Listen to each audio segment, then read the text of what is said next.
When you first log in to eDoctrina, you will be brought to the eDoctrina home screen. To navigate to the observation screen, you can simply click on the Observe main button in the bottom right-hand corner of your screen. Currently, I'm logged in to a sample teacher account. This will mirror exactly what a teacher would see. On my observation screen, I can see that I have one observation that was performed by my principal on the 10th of August. I'm able to see this observation because it's not in draft form. If my principal was still working on the observation and it was kept in draft form, that would be invisible to me until it was unchecked or taken out of draft form.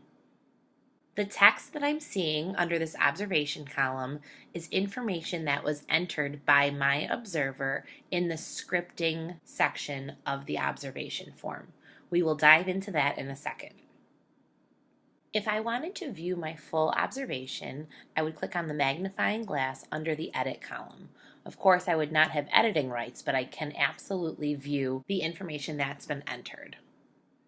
If multiple observations were conducted for me, you have the option to change your mode.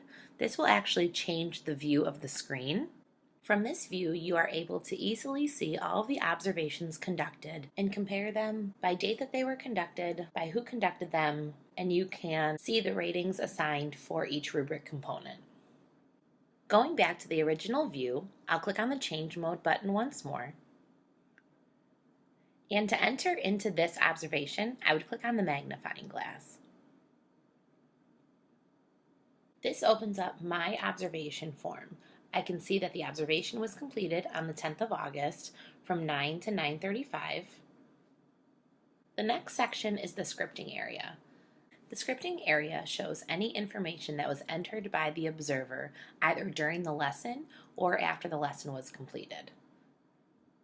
It is up to the observer whether or not the scripting information is visible for teachers to see. Any piece of the script that is highlighted in yellow has been used below to be linked as supporting information for one piece of the rubric component. You can see here for 2B, Establishing a Culture for Learning, that one part of the script has been linked. Below the scripting area is where all of the staff expectations and pieces of the rubric are.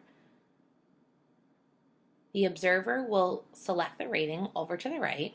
If there is any supporting information that they added, again, they can either type it into these boxes or they can simply link the script.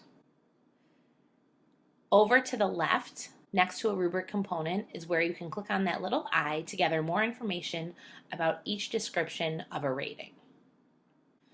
Moving further down the observation form, after all of the rubric components have been entered, there is an area for a discussion board. I can see that my principal left a comment saying, "Nice lesson today, let's schedule a time to chat before the end of the week."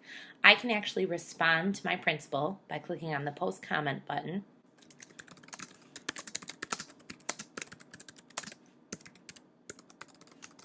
And once I click Save, it will be posted and my principal will be notified.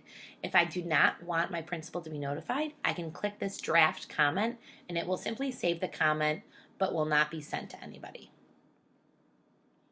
After my comment is posted, I'll have an edit pencil to the left. If I need to make any changes or add to it or delete anything, I can do that here.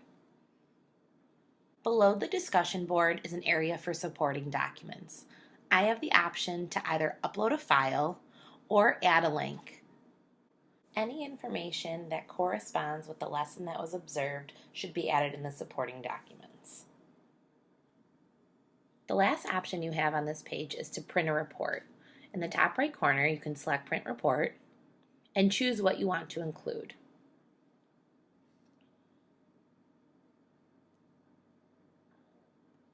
This is an example of an individual staff report.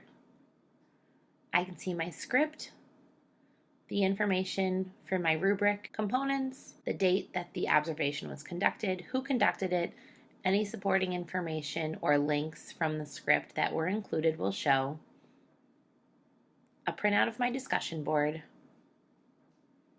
and then my calculations will display below. Navigating back to the observations main screen, I'll simply cancel and close out of this particular observation, and it will return me to the screen where I can see all of my observations if there are more than one. As always, to navigate back to the eDoctrina home screen, you can click on the logo in the top left corner, and that will bring you home. To log out, simply click on your name in the top right corner and select Log Out.